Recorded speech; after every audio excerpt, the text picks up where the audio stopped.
Hello everyone. HD engineering मंत्रा YouTube channel पर आप सभी का स्वागत है। आज के लेक्चर में हम Uttar Pradesh assistant engineer exam engineering aptitude का topic recent development in applied science को कंप्लीट करेंगे। दोस्तों, ये मैराथन वीडियो रहने वाली है। इस एक सिंगल वीडियो के अंदर ही आपका ये कंप्लीट टॉपिक कंप्लीट हो जाएगा। इस सिंगल वीडियो के अंदर ये सब्जेक्ट इस तरीके से किया जाएगा कि इससे बाहर कोई क्वेश्चन नहीं आएगा। और मान लो इस सब्जेक्ट से मान लो 5 क्वेश्चन आते हैं तो आप 5 के 5 क्वेश्चन इजीली अटेम्प्ट कर पाओगे। इसके अंदर केवल हमने थ्योरी कवर नहीं की है, आखिरी के अंदर इसके अंदर हमने एमसीक्यू क्वेश्चन भी रखे हुए हैं। तो जितने भी इसके एमसीक्यू क्वेश्चन हैं वे सारे भी आपके इसमें कवर हो जाएंगे। जैसे मैं आपको दिखा देता हूँ, आखिरी में हमने जितने भी इससे एमसीक्यू क्वेश्चन बनते हैं वे सारे कवर किए हैं। और उसके अलावा डायग्राम की हेल्प हमने ली है। भाई जो भी चीज़ें हैं आपको बिल्कुल क्लियरिटी मिल जाएगी इस सिंगल वीडियो से। तो चलिए अब हम अपने टॉपिक को स्टार्ट करते हैं। तो हमारा पहले नंबर पे चैप्टर आता है इंट्रोडक्शन टू अप्लाइड साइंस। दोस्तों, अप्लाइड साइंस होती क्या है उसकी आपको नॉलेज होनी चाहिए। व्हाट इज अप्लाइड साइंस और जो प्योर साइंस है उससे इसका क्या डिफरेंस है। तो दोस्तों, जो प्योर साइंस होती है उसमें हम क्या करते हैं, नॉलेज के लिए सर्च करते हैं, फैक्ट्स के ऊपर हम वर्क करते हैं। भाई लैब के अंदर आप कोई काम करने लग रहे हो, कोई आपने इक्वेशन ड्राइव की है या कोई आपने रिसर्च की है। लेकिन अप्लाइड साइंस में क्या होता है, जो हमने नॉलेज इकट्ठी की है साइंस की हेल्प से उसको हम प्रैक्टिकल वे में अप्लाई करने की कोशिश करते हैं। जैसे कि इसके नाम में भी है अप्लाइड साइंस, यानी कि प्रैक्टिकल वर्ल्ड में इसको हम अप्लाई करने की कोशिश करेंगे। तो अप्लाइड साइंस को हम समझने की कोशिश करते हैं। Applied science involve using the scientific knowledge to develop the practical solution that address the real world problem. भाई लैब के अंदर बैठ के किसी वैज्ञानिक ने किसी चीज़ की खोज की, उसका आम आदमी के लाइफ पे क्या बेनिफिट हो सकता है, हमारी जो रियल वर्ल्ड प्रॉब्लम है कैसे सोल्व हो सकती हैं, वो हम किसकी हेल्प से करते हैं, अप्लाइड साइंस की हेल्प से करते हैं। प्योर साइंस में हम किसके ऊपर फोकस करते हैं, साइंस के अंदर हम फोकस करते हैं फंडामेंटल प्रिंसिपल्स को समझने के लिए। लेकिन अप्लाइड साइंस क्या करेगी, उन प्रिंसिपल को टेक्नोलॉजी के अंदर कन्वर्ट करती है, प्रोडक्ट्स के अंदर कन्वर्ट करती है और सिस्टम बनाती है। जैसे कि साइंस की हेल्प से तो स्टीम इंजन बना, लेकिन उस स्टीम इंजन को भाई गाड़ियां बना दी, रेलगाड़ी बन गई या फिर रॉकेट वगैरह बन गए, तो वो किसका पार्ट आ गया, अप्लाइड साइंस का। डिफरेंस क्या है pure science and applied science के अंदर। तो प्योर साइंस के अंदर हम फंडामेंटल प्रिंसिपल को समझते हैं और इसके एग्जाम्पल क्या, भाई physics, chemistry and biology, theoretical discoveries होती हैं। अप्लाइड साइंस में क्या होती है, प्रैक्टिकल डिस्कवरी जो ह्यूमन लाइफ को इफेक्ट करती हैं, टेक्नोलॉजिकल इनोवेशन। तो आई होप जो प्योर साइंस होती है अप्लाइड साइंस के बीच में आपको डिफरेंस समझ में आ गया होगा। अप्लाइड साइंस का इंपॉर्टेंस क्या है। तो अप्लाइड साइंस की हेल्प से एफिशिएंसी और सेफ्टी इंडस्ट्रीज के अंदर इंक्रीज होती है। नए नए मटेरियल्स की हमारे पास डेवलपमेंट होती है। ये डेवलपमेंट किस फील्ड में हो सकती है, भाई मेडिसिन की फील्ड में। जैसे आजकल जो आधुनिक मेडिकल साइंस होती है, हर चीज़ का इलाज उसके अंदर आ गया, ज़्यादातर बीमारियों का। ट्रांसपोर्टेशन, कार, रेलगाड़ियाँ, मेट्रो, तो ट्रांसपोर्टेशन के अंदर इसमें डेवलपमेंट आती है। कम्युनिकेशन जैसे 5G 6G technology and supporting the sustainable solutions to environmental challenge. Environmental challenges क्या होती हैं, भाई फ्लड, अर्थक्वेक, सुनामी, साइक्लोन्स या फिर एयर पोल्यूशन, वाटर पोल्यूशन, उसका भी जो सस्टेनेबल सॉल्यूशन है वो टेक्नोलॉजी की हेल्प से, अप्लाइड साइंस की हेल्प से हमें मिलता है। तो चैप्टर में हम आगे बढ़े उससे पहले हम स्टार्टिंग में देख लेते हैं historical perspective on the applied science. भाई अप्लाइड साइंस की हिस्ट्री क्या रही है।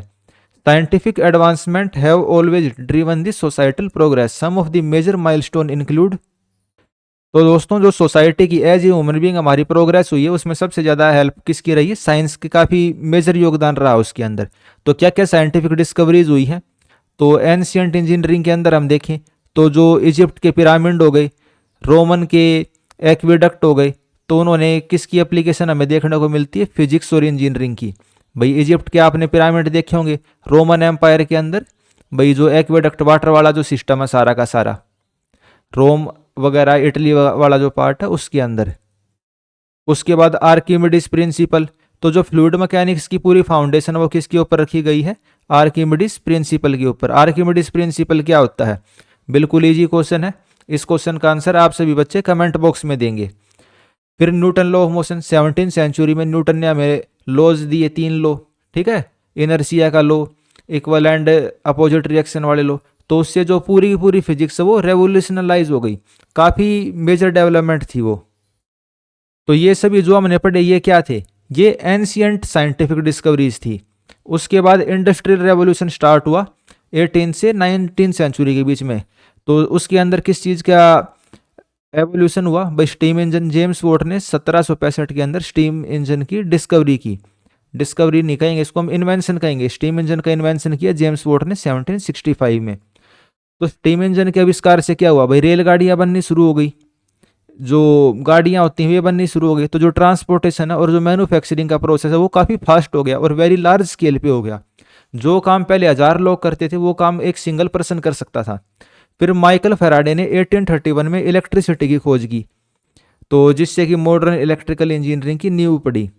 फिर 1861 में लुइस पास्चर ने जर्म थ्योरी की खोज की, जो कि मेडिकल और पब्लिक हेल्थ के क्षेत्र में काफ़ी मेजर योगदान था।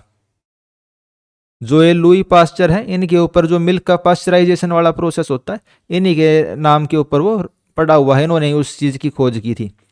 फिर 20th and 21st century, 21st century यानी कि जो अभी चलने लग रही है, इसके अंदर टेक्नोलॉजी का बूम आया, यानी कि अचानक से बहुत ज़्यादा टेक्नोलॉजी इंक्रीज हो गई।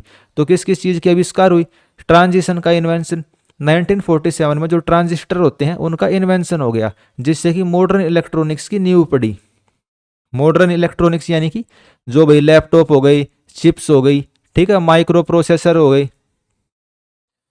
तो उनकी नींव कहाँ से पड़ी, सबसे छोटी जो इकाई थी वो ट्रांजिस्टर थी। 1947 में उसके इन्वेंशन से मॉडर्न इलेक्ट्रॉनिक्स की फाउंडेशन डली। फिर स्पेस की एक्सप्लोरेशन, रसिया और जो यूएसए है उनके बीच में उस टाइम ओर लगी हुई थी कि भाई स्पेस में कौन ज़्यादा प्रोग्रेस करता है। तो वहाँ से सैटेलाइट कम्युनिकेशन हो गए, जीपीएस हो गए, और जो इंटरप्लेनेटरी मिशंस होते हैं उनकी शुरुआत हुई। उसके बाद 21st सेंचुरी में जैसे फिलहाल आर्टिफिशियल इंटेलिजेंस लग रहा है, chat GPT, deep seek AI, तो और ढेर सारी चीज़ों का भी इन्वेंशन होने लग रहा है। तो ये हमने हिस्ट्री देख ली भाई, अप्लाइड साइंस की अलग अलग फील्ड के अंदर क्या हिस्ट्री थी। अब देख लेते हैं मॉडर्न इंजीनियरिंग के अंदर अप्लाइड साइंस का क्या स्कोप है। तो IT and computing, IT sector के अंदर और कंप्यूटिंग से कंप्यूटर वाला जो सेक्टर है, आर्टिफिशियल इंटेलिजेंस के अंदर काफ़ी स्कोप है। एआई की हेल्प से हम क्या कर सकते हैं, डिसीजन मेकिंग को एनहेंस कर सकते हैं। भाई कोई आपको डिसीजन लेना होगा तो आप डाटा एआई को बता दोगे और उसकी हेल्प से वो आपको सही डिसीजन लेने में हेल्प कर सकता है। ऑटोमेशन हो जाएगा, ह्यूमन बीइंग की इन्वॉल्वमेंट खत्म हो जाएगी, सब कुछ काम ऑटोमेटिक होने लग जाएगा और प्रिडिक्टिव हम एनालिसिस कर सकते हैं। उसके अलावा क्वांटम कंप्यूटिंग, क्वांटम कंप्यूटिंग जो आजकल हमारे नॉर्मल कंप्यूटर हैं उनके कंपैरिजन में बहुत ज़्यादा फास्ट होते हैं और सही कैलकुलेशन करने में इनसे काफ़ी हेल्प मिलती है। फिर आता है energy and sustainability, renewable energy source, भाई solar energy, wind energy, hydrogen energy, इनके फील्ड में काफ़ी प्रोग्रेस हो रही है। Energy storage system, advance battery जो कि ज़्यादा पावर को स्टोर कर सकती हैं, ज़्यादा लंबे टाइम तक चल सकती हैं, उनके अंदर फ्यूचर में डेवलपमेंट होने के काफ़ी चांस हैं। हेल्थ केयर सेक्टर के अंदर क्या क्या मेजर डेवलपमेंट हो सकती है फ्यूचर के अंदर, जेनेटिक इंजीनियरिंग, भाई जो ह्यूमन बीइंग का डीएनए है उसको ही चेंज कर देते हैं, उस टेक्नोलॉजी को क्या बोलते हैं, CRISPR, जीन एडिटिंग। इस वाले टेक्नोलॉजी को हम चैप्टर के अंदर आगे बिल्कुल पढ़ेंगे, ठीक है, क्या होती है, किस तरीके से काम करती है CSISPR, gene editing. 3D bio printing चलने लग रही है, ट्रांसप्लांट के लिए आर्टिफिशियल ऑर्गन्स को क्रिएट कर रहे हैं। भाई किसी ह्यूमन बीइंग के हैंड डैमेज हो गए, ठीक है, तो आर्टिफिशियल हैंड हम उसके बना सकते हैं। क्या बना सकते हैं उसके लिए, आर्टिफिशियल हैंड जो देखने में बिल्कुल असली हाथों जैसे लगेंगे। एडवांस मटेरियल एंड मैन्युफैक्चरिंग, तो नैनो टेक्नोलॉजी आज के दिन चली हुई है। और 3D प्रिंटिंग, 3D प्रिंटिंग की हेल्प से हम किसी भी चीज़ को बहुत ज़्यादा स्पीड से प्रिंट कर सकते हैं 3D के अंदर। स्पेस एंड एरोस्पेस इंजीनियरिंग, तो रीयूजेबल रॉकेट्स आज के दिन चले हुए हैं। रीयूजेबल रॉकेट को भी इस चैप्टर के अंदर हम देखेंगे आगे डिटेल में जाके। तो रीयूजेबल रॉकेट जो होते हैं किसके फेमस हैं, तो आपने नाम सुना होगा, इंग्लैंड के एक काफ़ी फेमस व्यक्ति हैं, उसके अमेरिका के एलोन मस्क। इन्होंने रीयूजेबल रॉकेट को काफ़ी अच्छे से यूज किया हुआ है। हाइपरसोनिक ट्रैवल, भाई बहुत फास्ट ट्रांसपोर्टेशन के लिए हम क्या करते हैं, हाइपरसोनिक ट्रैवल का यूज कर सकते हैं। हाइपरलूप सिस्टम आजकल इंडिया के अंदर भी चलने लग रहा है, उसके अलावा अमेरिका में भी एलन मस्क की कंपनी ने हाइपरलूप वाला सिस्टम बनाया हुआ है। तो ये क्या अप्लाइड साइंस के जो जो भाई हमारे जो लाइफ होती है उसके अंदर क्या क्या कंट्रीब्यूशन है इसके, उसके अलावा फ्यूचर में और क्या क्या इसके अंदर प्रोग्रेस हो सकती है, वो सारी चीज़ें हमने डिस्कस कर ली। तो applied science continue to drive the progress in engineering, enable the innovation and shape modern life. Understanding this development is crucial for engineer to create solution that improve the efficiency, safety and sustainability. तो engineering के field के अंदर जो applied science होती है वो progress continue रखेगी। ऐसे नहीं है कि भाई हमने अब सब कुछ बना लिया, अभी भी बहुत कुछ चीज़ें डिस्कवर करना और उसका प्रैक्टिकल सॉल्यूशन मिलना भी बाकी है। तो उन सारी चीज़ों को हमारी जो समझ है और उसकी जो नॉलेज है वो एफिशिएंसी इंक्रीज करने में, सेफ्टी और सस्टेनेबिलिटी के लिए काफ़ी इंपॉर्टेंट है। तो अब जो चीज़ें हमने सारी पढ़ी हैं भाई अप्लाइड साइंस के बारे में, उन एक एक टॉपिक को अब हम डिटेल में करते हैं।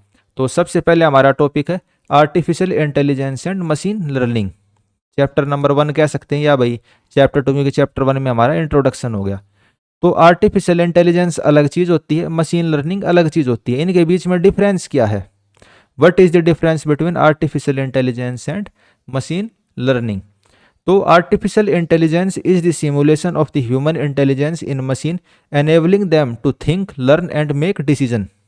एक मशीन है, ठीक है, आपने कोई रोबोट बना दिया, आपने एक रोबोट बना दिया। अब ये जो रोबोट है इंसानों की तरह देखता है, सोचता है, बात करता है और इंसानों की तरह डिसीजन लेता है। तो इस चीज़ को हम क्या कहेंगे? इस चीज़ को हम कहेंगे आर्टिफिशियल इंटेलिजेंस। और मशीन लर्निंग क्या होती है? Machine learning is a subset of AI that allow computer to learn from data that improve performance without explicit programming. Machine learning AI का ही एक छोटा सा पार्ट है। एआई एक बड़ा टर्म हो गया, इसमें से कोई एक छोटा सा पार्ट हम क्या कह सकते हैं? वो मशीन लर्निंग है। मशीन लर्निंग के अंदर क्या होता है?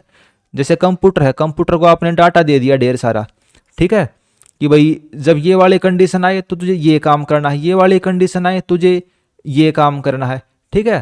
तो डाटा से देख के वो लर्न करेगा और अपनी परफॉर्मेंस को इम्प्रूव करेगा। तो वो वाली चीज़ क्या आ जाती है? मशीन लर्निंग आ जाती है। एआई के अंदर तो इंसानों जैसा दिमाग हो गया, इंसानों की तरह वो देख सकता है, सोच सकता है, डिसीजन ले सकता है। लेकिन मशीन लर्निंग में क्या होता है? जो हमने उसको डाटा दिया है उसी से वो लर्न करेगा और अपनी परफॉर्मेंस को इम्प्रूव करने की कोशिश करेगा। तो डायग्राम से भी आपको चीज़ें क्लियर हो रही होंगी भाई। मशीन लर्निंग में तो हम उसको डाटा दे रहे हैं, लेकिन आर्टिफिशियल इंटेलिजेंस में हमने उसको इस तरीके से डेवलप किया कि वो ह्यूमन बींग्स की तरह अपना डिसीजन ले सकता है, सोच सकता है और काम कर सकता है। और ये दोनों काम कैसे करती हैं? तो ये अल्गोरिथम एंड मॉडल्स का यूज करती हैं that process the data, identify the pattern and make the predictions. तो जो हम इनको डाटा फीड करते हैं कि भाई हम डाटा इसको कैसे दे सकते हैं। फॉर एग्जांपल आपने मशीन को बता दिया कि भाई इंडिया की कैपिटल क्या है? इंडिया की कैपिटल है दिल्ली। तो किसी बच्चे ने मशीन से क्वेश्चन पूछा कि sir what is the capital of Delhi, तो मशीन के अंदर पहले से डाटा फीड है तो उसका आंसर क्या बता देगी? दिल्ली। तो वो डाटा को प्रोसेस करती है, पैटर्न को आइडेंटिफाई करती है। तो बस एक बहुत छोटा सा एग्जांपल, वेरी स्मॉल एग्जांपल, इससे बहुत हाई लेवल पे ये चीज़ें काम करती हैं। तो पैटर्न्स को आइडेंटिफाई करती हैं और डाटा को प्रोसेस करके ये अपने प्रिडिक्शंस बनाती हैं। अब आ जाते हैं दोस्तों एआई के अंदर की कंसेप्ट क्या है। जो बेसिक सी डेफिनेशन है, कंसेप्ट है, वो आपको पता होनी चाहिए। सबसे पहले हम किसके अंदर देखने लग रहे हैं? एआई के अंदर। तो चीज़ों में आपको डिफरेंस पता होना चाहिए। एआई के कंसेप्ट अलग होंगे और मशीन लर्निंग के कंसेप्ट अलग होंगे। सबसे पहले हम आर्टिफिशियल इंटेलिजेंस के देखते हैं। इसके हैं, पहला है न्यूरल नेटवर्क। पहला क्या है? Neural network. जैसे ह्यूमन बींग का क्या होता है? इंसान के शरीर में वो नर्व्स होती हैं। ह्यूमन बींग के ब्रेन में क्या होती है? नर्व्स होती हैं और भाई नर्व सेल होते हैं। उसी तरीके से न्यूरल नेटवर्क क्या होता है? जिस तरीके से इंसान के दिमाग में नर्व सेल आपस में इंफॉर्मेशन को कनेक्ट करते हैं, कम्युनिकेट करते हैं, तो उसी तरीके से जो इंसान के दिमाग जैसा ही एक चीज़ हम बनाते हैं जो कि इंसानी दिमाग की नकल करने की कोशिश करती है, mimic the human brain for deep learning applications. एक आपने आर्टिफिशियल तरीके से इंसान का दिमाग ही बना दिया। ह्यूमन बीइंग में तो भाई ब्लड होता है, नर्व होती है, वो सारा इलेक्ट्रॉनिक सिस्टम से चलता है, न्यूरल नेटवर्क। फिर आता है natural language processing, NLP. Natural level language processing की हेल्प से जो मशीनें होती हैं भाई, आर्टिफिशियल इंटेलिजेंस वाले रोबोट होते हैं, वो ह्यूमन लैंग्वेज को जनरेट कर सकते हैं। जैसे आपको कुछ भी चीज़ें आजकल ट्रांसलेट करनी हो या फिर आप बात कर सकते हो, जैसे कि गूगल की जेमिनाई हो गई या फिर चैट जीपीटी से आप बात करते हो, या भाई जैसे पहले क्या थी सीरी, भाई एप्पल वाली सीरी थी या गूगल असिस्टेंट आता था, तो इनसे आप बात करते थे ना इंसानों की भाषा में। तो आजकल तो बहुत ज़्यादा इंप्रूव हो चुकी हैं, तो ह्यूमन लैंग्वेज को जनरेट करने के लिए और अंडरस्टैंड करने के लिए किसका इस्तेमाल करती हैं, नेचुरल लैंग्वेज प्रोसेसिंग का।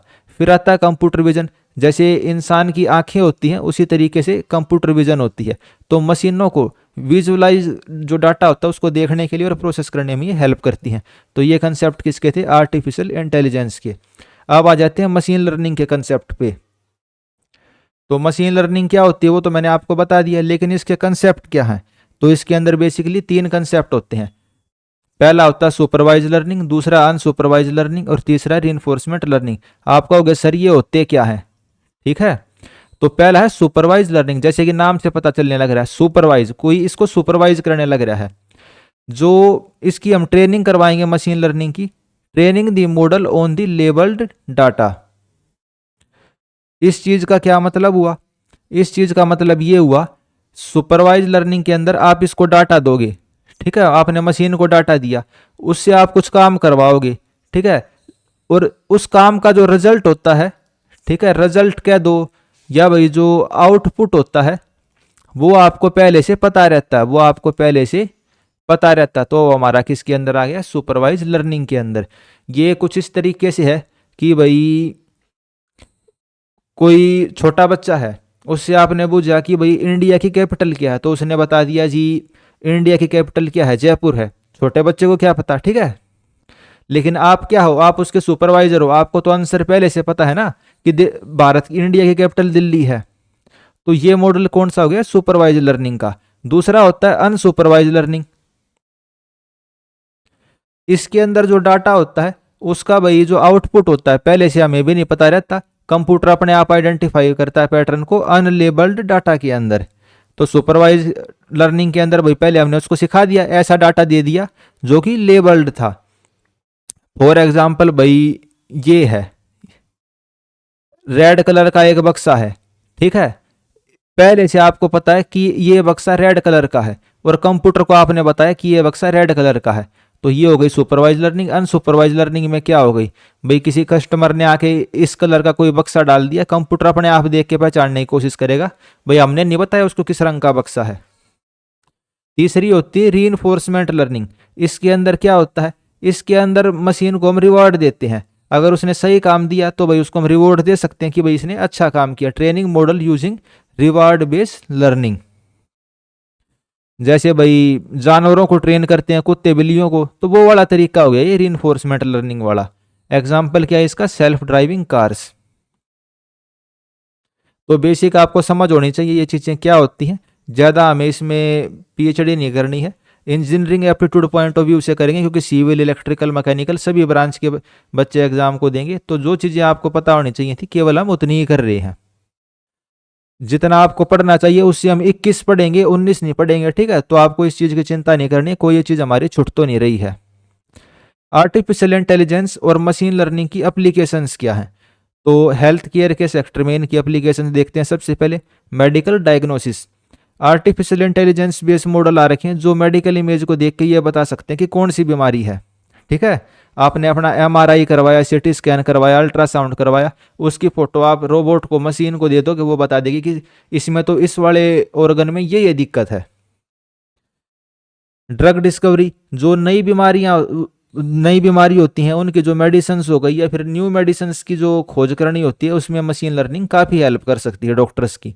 रोबोटिक सर्जरी, आजकल तो भाई रोबोटिक सर्जरी, हार्ट की जो दिल होता है, घुटने होते हैं, भाई किसी भी चीज़ की सर्जरी लगा लो आप, आजकल तो हर चीज़ की सर्जरी रोबोट से होने लग गई है। तो रोबोटिक सर्जरी भी काफ़ी, मतलब एआई की हेल्प से मेडिकल के क्षेत्र में काफ़ी हेल्प कर रहा है आर्टिफिशियल इंटेलिजेंस। फिर आ जाता है ट्रांसपोर्टेशन। ट्रांसपोर्टेशन के सेक्टर में आर्टिफिशियल इंटेलिजेंस कैसे हेल्प कर रहा है, तो सेल्फ ड्राइविंग कार, अपने आप चलने वाली गाड़ियाँ, जैसे कि टेस्ला की गाड़ियाँ होती हैं भाई इंडिया में, जैसे XUV 700 वगैरह हो गई। ट्रैफिक मैनेजमेंट के अंदर भी आर्टिफिशियल इंटेलिजेंस हेल्प कर सकता है, भाई जितना ज़्यादा ट्रैफिक है तो रेड लाइट का टाइम कम या ज़्यादा अपने आप एडजस्ट कर देगा आर्टिफिशियल इंटेलिजेंस। फिर बिजनेस एंड फाइनेंस के अंदर आजकल आप देखते हो कि ढेर सारे आपके पास फ्रॉड मैसेज आते हैं, लेकिन अगर आपने कोई ऐप डाउनलोड कर रखी हो, जैसे for example true collar app है, ठीक है, कॉल आती है आपके पास, तो उसके अंदर रेड से लिखा हुआ आ जाता है कि भाई ये स्पैम है। तो जो आर्टिफिशियल इंटेलिजेंस है वो डिटेक्ट करता है उन चीज़ों को।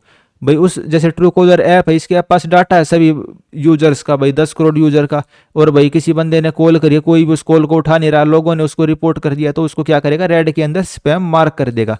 तो फ्रॉड डिटेक्ट करने के अंदर आर्टिफिशियल इंटेलिजेंस काफ़ी हेल्प करने लग रहा है।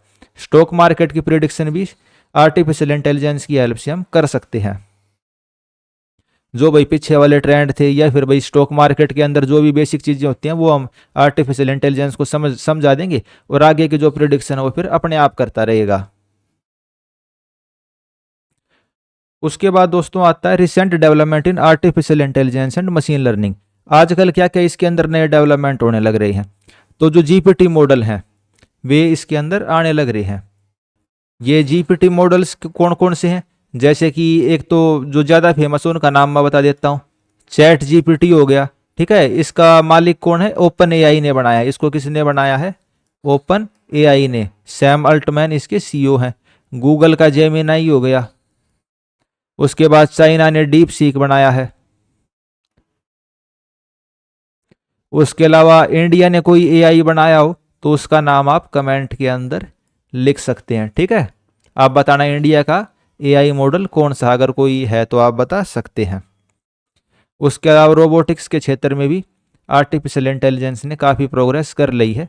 जो इंडस्ट्रीज होती हैं, मैन्युफैक्चरिंग होती हैं या कंज्यूमर के साथ इंटरेक्शन होता है, उसके अंदर आगे आगे चल के आर्टिफिशियल इंटेलिजेंस से चलने वाले रोबोट्स आ जाएंगे। एक्सप्लेनेबल एआई, भाई एआई के जो डिसीजन मेकिंग होते हैं वो और ट्रांसपेरेंट होंगे इन दी फ्यूचर। लेकिन दोस्तों ऐसा नहीं है कि भाई सारी चीज़ें अच्छी ही अच्छी हैं, कुछ इसके अंदर हमारे पास चैलेंजेस भी हैं, एथिकल कंसर्न भी हैं। तो एथिकल कंसर्न क्या है, तो सबसे बड़े बड़े जो कंसर्न है वो हम देख लेते हैं। ये काफ़ी इंपॉर्टेंट हो जाता है एथिकल कंसर्न। पहला है डाटा प्राइवेसी इशू। जो आर्टिफिशियल इंटेलिजेंस होता है वो किसके ऊपर बना होता है, जो आप पर्सनल डाटा होता है उसी के ऊपर तो उसको बनाते हैं हम।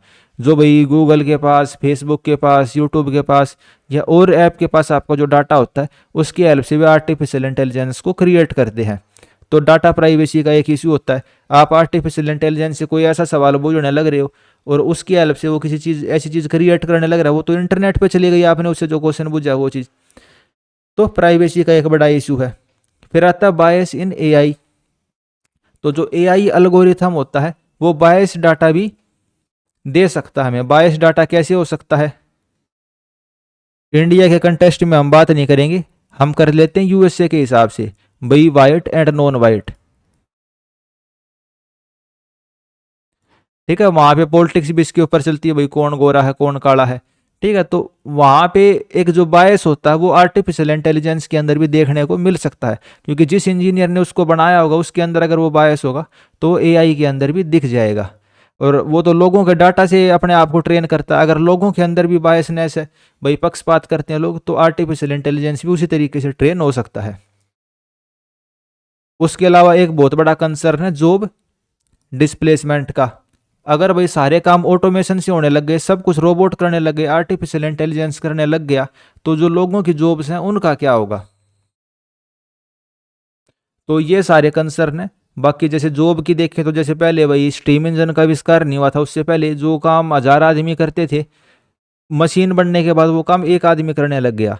लेकिन अब आगे फ्यूचर में क्या होगा, जो प्रेजेंट में जो काम 1000 आदमी करते हैं वो काम केवल एक रोबोट कर देगा, ठीक है। उसके पास तो कंप्यूटर वाला दिमाग है, तो उससे जॉब कम हो सकती हैं। तो ये एक हमारे पास मेजर चैलेंज और कंसर्न है।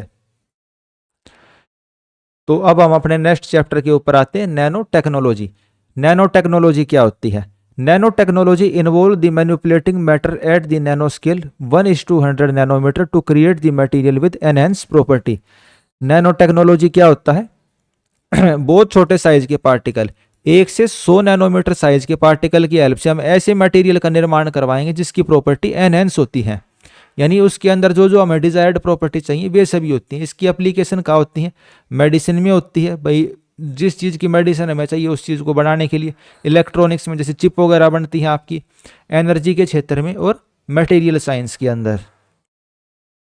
तो ये आप नैनो टेक्नोलॉजी देख सकते हो, बहुत छोटे साइज के पार्टिकल से आप क्या कर सकते हो, आप मेडिसिन का निर्माण कर सकते हैं। ये आ गया भाई मेडिसिन के फील्ड में, रिसर्च के फील्ड में। जो इलेक्ट्रॉनिक्स हो गई, आजकल बहुत छोटे छोटे चिप बनने लग रही है ना, जैसे लेटेस्ट जो आईफोन है, लेटेस्ट आईफोन में कितने साइज की चिप है, 3 नैनोमीटर की चिप है। ठीक है, तो आप सोच सकते हो कितने छोटे साइज की चिप लगी हुई है उसके अंदर। भाई मेडिकल साइंस हो गई और बाकी जो डिस्कवरी हो गई, ब्लड सैंपल वगैरह, तो इन चीज़ों के अंदर नैनो टेक्नोलॉजी के भाई एप्लीकेशन हमें देखने को मिलते हैं। नैनो टेक्नोलॉजी के दोस्तों प्रिंसिपल क्या है, तो पहला प्रिंसिपल है क्वांटम इफेक्ट। तो जो पार्टिकल होते हैं बहुत लार्ज स्केल है, मान लो एक जो बड़ा पार्टिकल है और एक इसको हमने ब्रेक करके बहुत छोटे स्केल पे देख रहे हैं, तो इनकी प्रॉपर्टी अलग अलग देखने को मिलेंगी। Surface area to volume ratio, तो जो सरफेस एरिया होता है डिवाइड बाय वॉल्यूम रेशो, वो क्या हो जाता है, इंक्रीज हो जाता है। वो क्या हो जाएगा, इंक्रीज हो जाएगा, क्योंकि सरफेस एरिया हमारा इंक्रीज हो गया ना। भाई पहले तो सिंगल एक पार्टिकल है, अब इसके आप छोटे छोटे ढेर सारे पार्टिकल बना दो, तो सरफेस एरिया किसका ज़्यादा होगा, सरफेस एरिया इन छोटे पार्टिकल का ज़्यादा होगा। फिर आती है सेल्फ असेंबली। जो नैनो पार्टिकल होते हैं अपने आप को स्पेसिफिक स्ट्रक्चर में अपने आप अरेंज कर लेते हैं। तो इन तीन प्रिंसिपल के ऊपर नैनो टेक्नोलॉजी काम करती है। फिर देखते हैं हम नैनो टेक्नोलॉजी की एप्लीकेशंस क्या, कहाँ कहाँ पे नैनो टेक्नोलॉजी यूज हो सकती है। तो जैसे आपको मैंने पहले बता ही दिया था, मेडिसिन के क्षेत्र में हो सकती है, इलेक्ट्रॉनिक्स जो चिप वगैरह होती हैं, जो रोबोटिक्स वाला क्षेत्र है,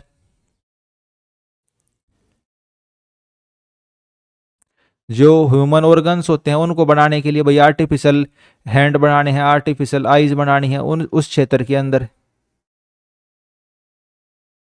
नैनो कोटिंग के क्षेत्र में, भाई कोई पार्ट एलिमेंट है इसके ऊपर आपने कोई लेयर चढ़ा दी बहुत पतली नैनो उसकी, तो इन सभी क्षेत्र में इस्तेमाल हो सकता है। भाई सोलर पैनल बनाने के अंदर, सिक्योरिटी के अंदर, आर्टिफिशियल इंटेलिजेंस के अंदर, इन सभी का इस्तेमाल हो सकता है।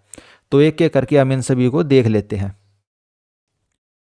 नैनो टेक्नोलॉजी इन मेडिसिन, जो मेडिकल साइंस है या मेडिसिन है उसके अंदर भाई नैनो टेक्नोलॉजी की क्या क्या एप्लीकेशन है। तो टारगेटेड ड्रग डिलीवरी, तो जो नैनो पार्टिकल होते हैं अफेक्टेड सेल को डायरेक्ट ड्रग की सप्लाई कर सकते हैं, यानी कि जो मेडिसिन होती है, जो भी आपका बॉडी का ऑर्गन इफेक्टेड है, डायरेक्ट वहीं तक हम ड्रग की सप्लाई कर सकते हैं। फिर आते हैं नैनो रोबोट्स। नैनो रोबोट्स जो प्रिसीजन टास्क होते हैं उनको परफॉर्म कर सकते हैं, बहुत छोटे साइज के रोबोट होते हैं भाई, सर्जरी वगैरह में इनका हम इस्तेमाल कर सकते हैं। नैनो बायो सेंसर्स, ऐसे सेंसर हम बना सकते हैं जिनकी हेल्प से जो डिजीज होती हैं, बीमारियां होती हैं, उनका टेस्टिंग करना और डिटेक्शन करना ईजी हो जाएगा।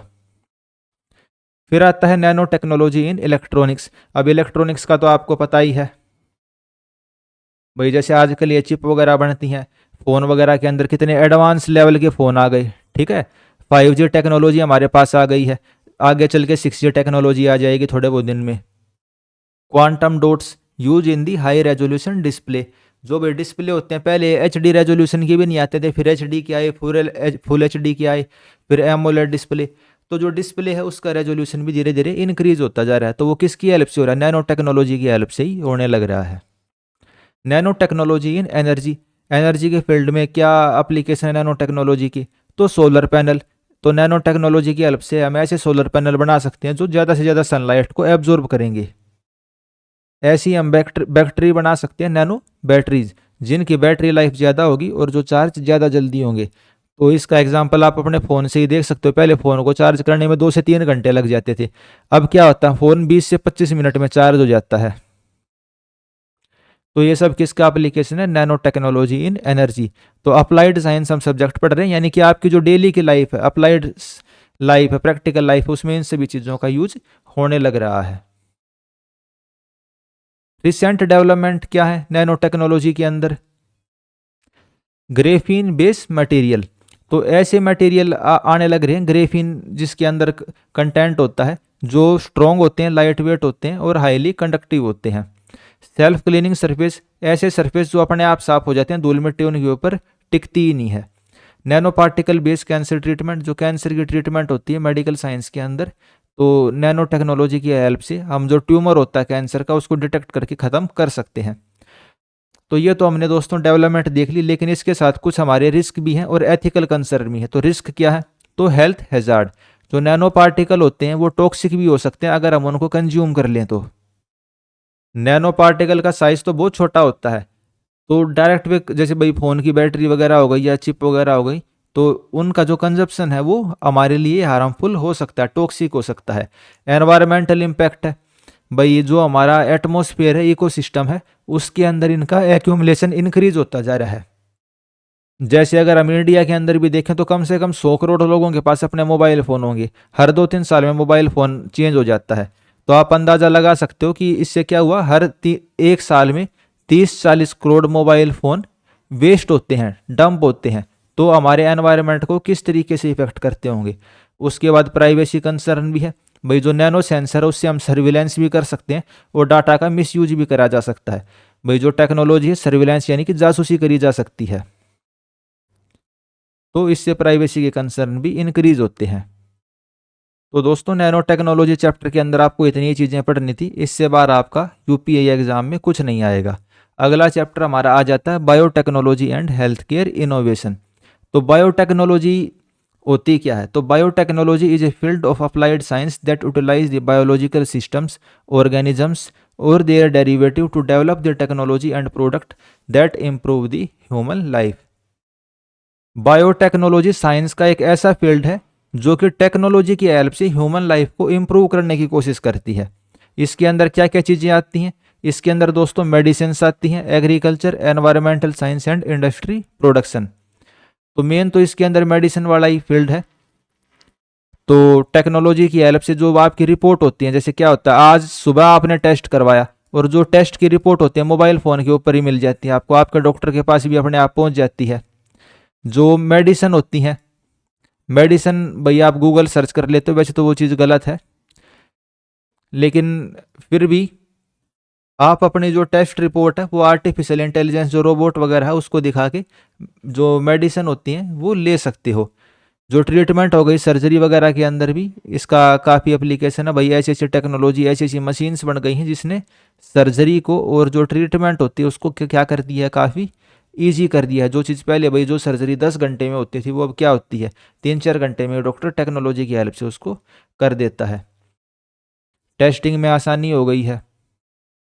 तो बायोटेक्नोलॉजी की क्या क्या ब्रांचेज होती हैं, तो बायोटेक्नोलॉजी को हम red biotechnology, green, white and blue इसके अंदर क्लासीफाई कर सकते हैं। रेड बायोटेक्नोलॉजी मेडिकल एप्लीकेशन के ऊपर फोकस करती है, जैसे कि gene therapy, vaccines and medicine. Green technology भाई एग्रीकल्चर एंड एनवायरनमेंट के ऊपर, इसके एप्लीकेशन क्या है भाई मॉडिफाइड क्रॉप, जैसे आजकल तो ज़्यादातर क्रॉप्स कैसी आने लग रही हैं, जेनेटिकली मॉडिफाइड क्रॉप्स आती हैं आजकल, और बायो फर्टिलाइजर्स। जो मूल बीज होते हैं वे तो आजकल ख़त्म ही हो गए, ठीक है। जो क्रॉप्स होती हैं वे कैसी क्रॉप होती हैं, वे मॉडिफाई क्रॉप होती हैं आजकल जितनी भी क्रॉप ज़्यादातर चलने लग रही हैं। फिर आता है वाइट बायोटेक्नोलॉजी, इसके अंदर क्या आती है इंडस्ट्रियल बायोटेक्नोलॉजी। इंडस्ट्रियल बायोटेक्नोलॉजी की एप्लीकेशंस क्या है, bioplastic, fertilisers, biofuels and enzyme production. फिर आती है ब्लू टेक्नोलॉजी, जैसे नाम से ही पता चलने लग रहा है भाई ओशियन या फिर एक्वेटिक लाइफ से संबंधित है। तो इसकी एप्लीकेशन कहाँ है, एक्वाकल्चर, मरीन बेस, फार्मास्यूटिकल्स। तो एक एक करके हम इनको देख लेते हैं। Application of biotechnology in health care, जो हेल्थ केयर का सेक्टर है उसके अंदर बायोटेक्नोलॉजी की क्या क्या एप्लीकेशन है। तो सबसे पहले आती है genetical engineering and gene editing. ये जेनेटिकल इंजीनियरिंग क्या होती है, जीन एडिटिंग क्या होती है। तो दोस्तों जैसे कि आपने डीएनए का नाम तो जरूर सुन रखा होगा, ठीक है। भाई इंसान की हाइट कितनी होगी, दिखने में कैसा होगा, इंटेलिजेंस कितना होगा, उसको क्या क्या बीमारियां हो सकती हैं, वो सारी जो इन्फॉर्मेशन होती है ह्यूमन बींग की वो किस में लिखी होती है, उसके डीएनए में लिखी होती है। तो जीन एडिटिंग के अंदर हम क्या करेंगे, ये टेक्नोलॉजी आज के दिन चलने लग रही है, CRISPR टेक्नोलॉजी। इसका मतलब क्या हुआ, clustered regularly interspace short palindromic repeats. इसमें करते क्या हम, इसमें हम जीन्स को एडिट कर देते हैं। जैसे कि आपको डायग्राम के अंदर दिखने लग रहा है, भैया आपका डीएनए है, हमें ये पता चला कि भाई यहाँ पे जो ये वाला पोर्शन है जीन का इसमें कोई बीमारी है, भाई इसमें हार्ट अटैक लिखा हुआ है, तो इसको हम कट करेंगे और यहाँ पे ऐसा डीएनए इंसर्ट कर देंगे जिसमें उसका दिल मजबूत हो जाएगा, या भाई ऐसी अच्छी अच्छी चीज़ें लिखी हुई होंगी इसके अंदर। तो जीन मॉडिफिकेशन जो ये टेक्नोलॉजी है CRISPR, इसकी हेल्प से जो DNA होता है उसको हम एडिट कर सकते हैं ताकि उसको जेनेटिकल डिसऑर्डर्स का ट्रीटमेंट करा जा सके, जैसे कि sickle cell anaemia and cystic fibrosis. फिर आती है जीन थेरेपी। भाई जिन पेशेंट को कैंसर या फिर मस्कुलर डिस्ट्रोफी जैसी बीमारियां होती हैं, उसको ट्रीटमेंट करने के लिए हम उसके जीन को मॉडिफाई कर सकते हैं। Personalise medicine. जो पेशेंट है, हर ह्यूमन बींग अलग होता है। जैसे हमारे देश में भी 150 करोड़ लोग हैं, तो 150 डिफरेंट पीपल हैं। जो सभी के जीन्स होते हैं वो अलग होंगे, DNA अलग होगा सभी का। तो किसी के ऊपर कोई दवाई सूट करेगी, किसी के ऊपर कोई दवाई सूट नहीं करेगी। तो बायोटेक्नोलॉजी की हेल्प से और उसकी जो जीन्स होते हैं उनकी स्टडी करके उसके लिए हम पेशेंट की जो रिक्वायरमेंट है उसी टाइप की मेडिसिन हम उसको प्रोवाइड कर सकते हैं। 3D बायो प्रिंटिंग, ये क्या है? तो 3D प्रिंटिंग तो आपको पता ही है, लेकिन 3D बायो प्रिंटिंग में क्या है भाई, जो बायोलॉजिकल चीज़ें हैं, ठीक है, जैसे इंसान का हाथ हो गया, दिल हो गया, तो ऑर्गन्स जो होते हैं उनको हम क्रिएट कर सकते हैं, उनको हम प्रिंट कर सकते हैं। Use bio material and living cell to create tissue and organs for transplant. तो हम टिश्यू एंड ऑर्गन्स को क्रिएट करेंगे 3D बायो प्रिंटिंग की हेल्प से। जैसे कि आपको पता ही है भाई, किसी का एक्सीडेंट हो जाता है तो उसको डोनर मिलने में कितनी दिक्कत आती, तो इसकी हेल्प से हम क्या कर सकते हैं, उसके लिए ऑर्गन्स को क्रिएट कर सकते हैं। फिर आता है वैक्सीनेशन एंड इम्यूनोथेरेपी। तो वैक्सीनेशन के फील्ड में भी काफ़ी टेक्नोलॉजी ने डेवलपमेंट कर ली है। जैसे आपने पहले देखा होगा, जो वैक्सीन बनती थी, वैक्सीन बनने में कम से कम 20-30 साल का टाइम लगता था। लेकिन कोविड-19 के टाइम केवल हमने 2 साल के अंदर, 2 से भी कम साल में कहूँगा मैं, 1 से 2 साल के अंदर हमने वैक्सीन बना के उसको इम्प्लीमेंट भी कर दिया। तो mRNA वैक्सीन आ गई, जैसे कि कोविड-19 की वैक्सीन थी मोनोक्लोनल एंटीबॉडी। तो इसकी हेल्प से हम क्या ट्रीट कर सकते हैं, कैंसर, आर्थराइटिस और इन्फेक्शियस डिजीज की ट्रीटमेंट हम कर सकते हैं मोनोक्लोनल एंटीबॉडीज़ की हेल्प से। एंटीबॉडी क्या होती हैं? एंटीबॉडी जो वायरस होते हैं, बैक्टीरिया होते हैं, उनसे लड़ने में हमारी हेल्प करती हैं एंटीबॉडीज़। तो कोविड-19 की वैक्सीन कौन सी थी, ये वाला क्वेश्चन पेपर में आ सकता, तो mRNA वैक्सीन थी। ठीक है, mRNA वैक्सीन थी कोविड वाली वैक्सीन। एग्रीकल्चर के अंदर बायोटेक्नोलॉजी का क्या रोल है? तो जेनेटिकली मॉडिफाइड क्रॉप्स आ गई। ऐसी क्रॉप, भाई जैसे पहले क्या होता था, एक खेत है, इस खेत के अंदर मान लो कॉटन का एग्जाम्पल लेते हैं, ठीक है, कॉटन को हम खाते नहीं है, तो वहाँ पे बायो जेनेटिकली मॉडिफाइड कॉटन उगाना हमारे देश में अलाउड है। तो बीटी कॉटन बोलते हैं इसको, बीटी कॉटन। मान लो पहले खेत से 5 क्विंटल ये होता था, ठीक है, 5 kg, वो 5 क्विंटल कॉटन होता था। लेकिन अगर आपने बीटी कॉटन का इस्तेमाल किया तो प्रोडक्शन हमारी कितनी हो जाएगी, 30 क्विंटल हो जाएगी। तो प्रोडक्शन हमारी बढ़ जाएगी, कॉस्ट हमारी कम हो जाएगी। मान लो ये पानी ज़्यादा लेता था, लेकिन अब की बार जो हमने कॉटन उगाया वो पानी भी कम लेगा। तो जिस एरिया में सूखा पड़ता है, तो वहाँ हम कैसी क्रॉप्स उगा सकते हैं, ड्रोट रेजिस्टेंट क्रॉप वहाँ हम उगा सकते हैं, ताकि पानी का भी कम यूज लें। Bio fertilizers and bio pesticides. तो nitrogen fixing bacteria reduce the dependency on the chemical fertilizers. जो केमिकल फर्टिलाइजर हैं उनकी जगह हम बायो फर्टिलाइजर्स का यूज कर सकते हैं। उसके बाद दोस्तों आती है industrial and environmental application. Industries के अंदर और एनवायरमेंट के फील्ड में क्या क्या एप्लीकेशन है? तो सबसे पहले आता है बायोफ्यूल्स।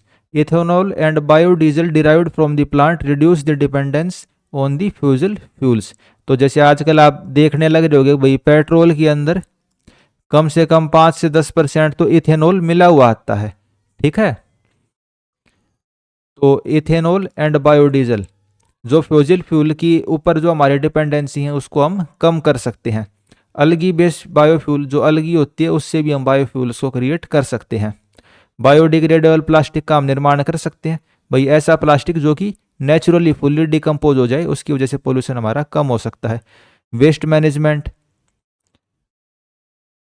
हम उसका ऐसे माइक्रोब्स का यूज कर सकते हैं जिससे कि oil spill and toxic waste को जल्दी से क्लीन किया जा सके।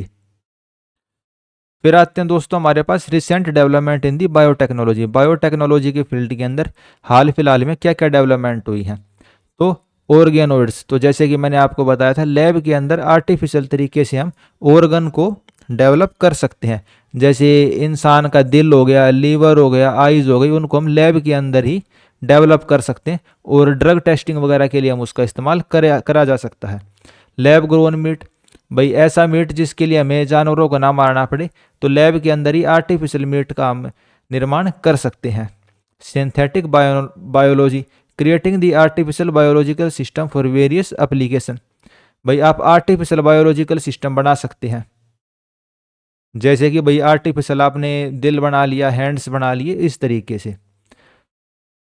तो भाई बायोटेक्नोलॉजी वाला चैप्टर भी हमारा ऑलमोस्ट कंप्लीट हो गया है, लेकिन इसके अंदर भी कुछ एथिकल एंड सोशल कंसर्न है।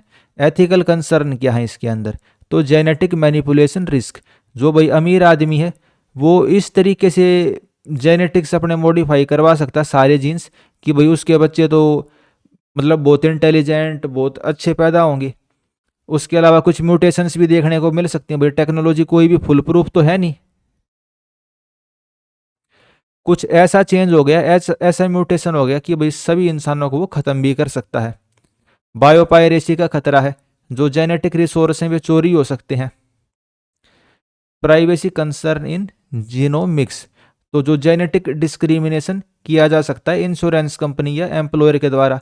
भाई जेनेटिक डिस्क्रिमिनेशन क्या होता है, भाई किसी कंपनी में आप नौकरी लेने के लिए गए और वो कंपनी आपको कहेगी कि भाई आप अपना जेनेटिक्स टेस्ट करवा के आओ, हम आपका डीएनए वगैरह चेक करेंगे, ठीक है। तो उसकी बेस के ऊपर आपके साथ डिस्क्रिमिनेशन, भेदभाव किया जा सकता है। तो ये सब हमारे पास क्या है, एथिकल एंड सोशल कंसर्न है।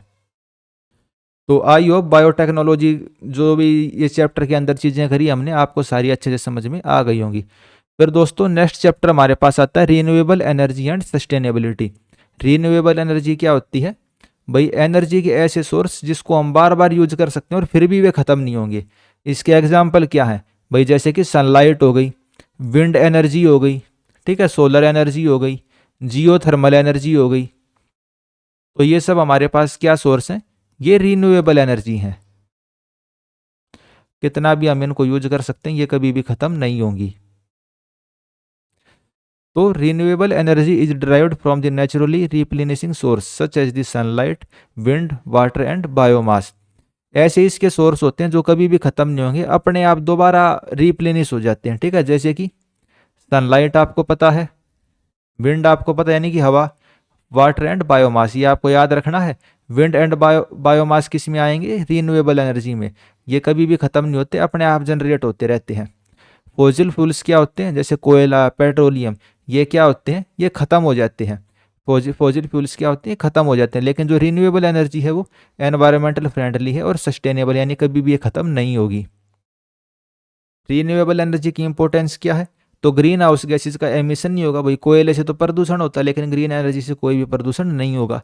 एनर्जी सिक्योरिटी हमारी एनहेंस होगी, हमें दूसरे देश के ऊपर डिपेंड नहीं होना पड़ता। जैसे अभी हमें रसिया से, यूएसए से, सऊदी अरब से पेट्रोलियम, फॉसिल फ्यूल वगैरह मंगवाने पड़ते हैं, तो हमारी डिपेंडेंस कम होगी और ग्रीन जॉब्स इससे क्रिएट होंगे अगर हम ग्रीन एनर्जी के ऊपर, रिन्यूएबल एनर्जी के ऊपर फोकस करते हैं। फिर आता है दोस्तों रिन्यूएबल एनर्जी के सोर्स कितने प्रकार के होते हैं। तो सबसे पहले आती है सोलर एनर्जी। सोलर एनर्जी में हम क्या करते हैं, फोटोवोल्टिक सेल के हेल्प से सनलाइट को इलेक्ट्रिसिटी में कन्वर्ट करते हैं।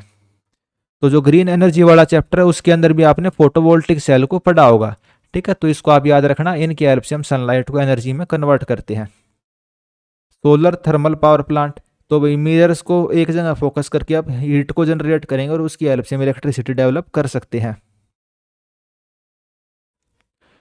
उसके बाद आते हैं दोस्तों पेरोव्स्काइट सोलर सेल। तो इनकी हेल्प से हम क्या करेंगे, ये भी इलेक्ट्रिसिटी डेवलप करते हैं, लेकिन जो इनकी एफिशिएंसी होती है वो ज़्यादा होती है और कॉस्ट इनकी कम आएगी। फिर रिन्यूएबल एनर्जी होती है विंड एनर्जी, जो कि हवा की हेल्प से, एयर की हेल्प से हम क्रिएट करते हैं। ये किस प्रकार से होते हैं भाई, ऑन शोर एंड ऑफ शोर विंड फार्म। ऑन शोर का क्या मतलब है, भाई समुंदर के किनारे में आपने ये विंड टर्बाइन लगा दी, ये रोटेट करेगी और इलेक्ट्रिसिटी डेवलप हुई। ऑफ शोर विंड फार्म जो कि भाई किनारे पे नहीं होंगे, समुंदर के बीच में हो सकते हैं या किसी ऐसी लोकेशन पे हो सकते हैं, भाई किसी और को भी इफेक्ट नहीं कर रहे। उसके बाद आते हैं दोस्तों vertical axis wind turbine. Wind turbine भी दो प्रकार के होते हैं, हॉरिजॉन्टल एक्सिस वाले और वर्टिकल एक्सिस वाले। तो जो अर्बन एरिया होते हैं, शहरी क्षेत्र होते हैं, वहां पे हम कौन से यूज करेंगे, वर्टिकल एक्सिस वाले यूज करेंगे, क्योंकि वे स्पेस भी कम यूज करेंगे और उनकी परफॉर्मेंस भी अर्बन एरिया में अच्छी रहती है। फिर आता है दोस्तों हाइड्रो पावर, रीन्यूएबल एनर्जी का सोर्स, जैसे कि भाई डैम हो गए, रिजर्वोयर हो गए, वहाँ से हम पानी की हेल्प से, वाटर की हेल्प से हम क्या कर सकते हैं, इलेक्ट्रिसिटी को डेवलप कर सकते हैं। वाटर जैसे हाइट से नीचे ड्रॉप होता है, उसके अंदर जो एनर्जी होती है, मैकेनिकल एनर्जी, उसको हम किस में कन्वर्ट करेंगे, इलेक्ट्रिक एनर्जी में कन्वर्ट करेंगे। डैम की हेल्प भी ले सकते हैं, टाइडल एनर्जी यानी कि समुद्र में ज्वार भाटा जो होता है उसकी भी हम हेल्प ले सकते हैं। फिर आते हैं hydrogen fuel cell. Hydrogen is use as a clean fuel that produce only water as a bio product. जो हाइड्रोजन को अगर हम फ्यूल के तौर पर इस्तेमाल करें तो हमें केवल वेस्ट प्रोडक्ट क्या मिलेगा, वाटर मिलेगा, कोई भी भाई प्रदूषण वगैरह या कार्बन का प्रोडक्ट देखने को नहीं मिलेगा। फिर आती है बायोमास एनर्जी। बायोमास एनर्जी में क्या, जैसे वुड हो गई, फसलों के अवशेष हो गई, अलगी हो गई, तो उनको हम जला सकते हैं और उससे हम एनर्जी को प्रोड्यूस कर सकते हैं। तो इस चीज़ को याद रखना, जो बायोमास एनर्जी है वो क्या है, ये रिन्यूएबल सोर्स है। बच्चे इसमें कंफ्यूज हो जाते हैं, ये क्या है, रिन्यूएबल सोर्स है। फिर दोस्तों देखते हैं रिन्यूएबल एनर्जी के फील्ड में रिसेंट में क्या क्या डेवलपमेंट हुई हैं। तो फ्लोटिंग सोलर फार्म, ऐसे सोलर प्लांट लग गए हैं, सोलर फार्म लग गए हैं जो तैरते हैं भाई, लार्ज वाटर बॉडी जैसे कि रिजर्वोयर हो गया, रिवर्स हो गई, उनके ऊपर ये रहते हैं, तो क्या हो गया, floating solar farm. Advance battery storage system आ गई है कि भाई बहुत कम बैटरी के अंदर ज़्यादा इलेक्ट्रिसिटी हम स्टोर करके रख सकते हैं, तो एनर्जी स्टोरेज की कैपेसिटी हमारी इंक्रीज हो रही है इनकी हेल्प से। फिर आता है artificial photosynthesis, convert the sunlight into the chemical fuel like the hydrogen. एक तो फोटोसिंथेसिस प्लांट करते हैं, लेकिन आजकल क्या है, आर्टिफिशियल फोटोसिंथेसिस भी हम कर सकते हैं। तो ये सब हमने क्या देखा, रिन्यूएबल एनर्जी के फील्ड में हाल फिलहाल में क्या क्या डेवलपमेंट हुई है। उसके बाद आती है सस्टेनेबिलिटी एंड एनर्जी कंजर्वेशन। तो भाई रिन्यूएबल एनर्जी है तो सस्टेनेबल तो है ही, सस्टेनेबल यानी कि लॉन्ग टर्म के लिए हम उसका यूज कर सकते हैं बिना किसी नेगेटिव इम्पैक्ट के। तो स्मार्ट ग्रिड हो गई इसके अंदर, energy efficient application and carbon capture and storage. लेकिन इसके अंदर भी दोस्तों, रिन्यूएबल एनर्जी के फील्ड के अंदर भी कुछ हमारे पास चैलेंजेस हैं। चैलेंजेस क्या है, सबसे पहला चैलेंज आता है इंटरमिटेंसी। इसका क्या मतलब है, भाई जो सोलर एनर्जी है वो डेवलप कब होगी, या तो जब सूरज की रोशनी आ रखी हो यानी दिन के टाइम, हवा के ऊपर भाई जब तेज हवा चलने लग रही हो उसी टाइम हम एनर्जी को डेवलप कर सकते हैं। लेकिन इसके सॉल्यूशन क्या है, सॉल्यूशन है भाई हम एनर्जी स्टोरेज को डेवलप करें। फिलहाल जो सनलाइट होती है उससे हमने जो इलेक्ट्रिसिटी डेवलप करी उसको हम क्या है, स्टोर करके नहीं रख सकते, स्टोरेज की प्रॉब्लम है। लेकिन अगर हम ऐसा कुछ सॉल्यूशन डेवलप कर देते हैं कि भाई स्टोरेज की प्रॉब्लम सोल्व हो जाए, तो भाई जो ये प्रॉब्लम है, ये चैलेंज है, ये सोल्व हो जाएगा। फिर हाई इनिशियल कॉस्ट, इसकी कॉस्ट बहुत ज़्यादा शुरू के अंदर। इसका सॉल्यूशन क्या, भाई गवर्नमेंट कुछ सब्सिडी वगैरह दे सकती है। फिर आता है लैंड एंड एनवायरमेंटल इम्पैक्ट। भाई आप सोलर प्लांट लगाओगे तो ज़मीन के ऊपर ही लगाना पड़ेगा, खाली ज़मीन चाहिए आपको, या विंड का टरबाइन लगाओगे वो भी खाली ज़मीन पे लगेगा। तो इसका सॉल्यूशन क्या है, भाई हम फ्लोटिंग सोलर प्लांट लगा सकते हैं भाई, रिजर्वोयर के ऊपर, नदियों के ऊपर, या फिर ऑफ शोर इंस्टॉलेशन यानी कि समुद्रों के अंदर, जहाँ पे इंटरफेयर हमारा कम होगा। तो ये सब चैलेंजेस थे रिन्यूएबल एनर्जी के सेक्टर में, और उसका क्या सॉल्यूशन है वो भी हमने देख लिया। अब हमारा नेक्स्ट चैप्टर आता है internet of things and smart technology. तो दोस्तों ऑलरेडी हम 5 इसके हमने सब टॉपिक कर लिए, ये हमारा 6 चैप्टर है। आगे बढ़े, अगर आप यहाँ तक अभी तक जुड़े हुए हो, आपको लेक्चर अच्छा लगा है तो आप लाइक कर सकते हैं। उसके अलावा दोस्तों यूपीएई एग्ज़ाम के लिए हमारी टेस्ट सीरीज़ है शंखनाद 1.0 करके, ठीक है। ये हमने मिनिमम प्राइस में लॉन्च की गई है। उसके अलावा इसमें हमने 100% रिफंड रखा है, इसमें हमने क्या रखा है, 100% रिफंड रखा है। अगर आपका सिलेक्शन हो जाता है तब तो रिफंड मिलेगा नहीं, लेकिन अगर आपका सिलेक्शन नहीं होता तो हम क्या मानेंगे कि भाई हमने कुछ कमी रह गई होगी हमारे पढ़ाने में, हमारे टेस्ट सीरीज में, और आपको 100% रिफंड मिल जाएगा, बाकायदा आपने पूरी टेस्ट सीरीज लगाई हो। उसके अलावा जो फुल लेंथ टेस्ट हैं इसके अंदर, उसमें क्या है, अगर आप फर्स्ट आते हो तो आपको 3,000 रुपये का इनाम दिया जाएगा। अगर आप फर्स्ट आते हो, सेकंड आते हो तो 2,000 का, थर्ड आते हो तो 1,000 रुपये का। भाई अगर आपने टेस्ट सीरीज बाय नहीं करी, आप करना चाहते हो, तो जो इसका लिंक आपको मैं कमेंट में दे दूंगा, आप इसको बाय कर लेना। तो अब हम वापस अपने टॉपिक पे आ जाते हैं, इंटरनेट ऑफ थिंग्स या फिर स्मार्ट टेक्नोलॉजी। इस चीज़ का क्या मतलब है? तो ये आप डायग्राम देखिए, आपको एक घर दिखाया गया है। इसमें क्या लिख वो है भाई, माइक वो स्पीकर रखा हुआ है, वॉइस कंट्रोल से स्मार्ट टीवी है, टेम्परेचर कंट्रोल वाले एसी हैं, ऐसे बल्ब हैं जो रिमोट से चलते हैं, वाईफाई का राउटर लगा हुआ है, ये साफ सफाई कराने के लिए रोबोट लगा हुआ है। ठीक है, तो आप समझ गए होंगे इंटरनेट ऑफ थिंग्स क्या है, ये IoT क्या है, स्मार्ट टेक्नोलॉजी क्या है। तो internet of thing refer to the network of connected device that collect and exchange data over the internet. IoT enable the real time monitoring, automation and decision making across the industry. इस घर के अंदर ये जितने भी सारे device है ना भाई, TV, speaker, thermometer, AC, bulb, wifi का राउटर, ये वैक्यूम क्लीनर, ये सभी आपस में इंटरनेट की हेल्प से एक दूसरे के साथ जुड़े हुए हैं, ये कम्युनिकेट कर सकते हैं। आप इनको कोई भी ऑर्डर दे सकते हो। ठीक है, तो कनेक्टेड डिवाइस जो होते हैं इंटरनेट की हेल्प से आपस में डाटा को एक्सचेंज करते हैं, तो उसको हम क्या कहेंगे, इंटरनेट ऑफ थिंग्स कहेंगे। डिसीजन मेकिंग और ऑटोमेशन इससे आसान हो जाती है।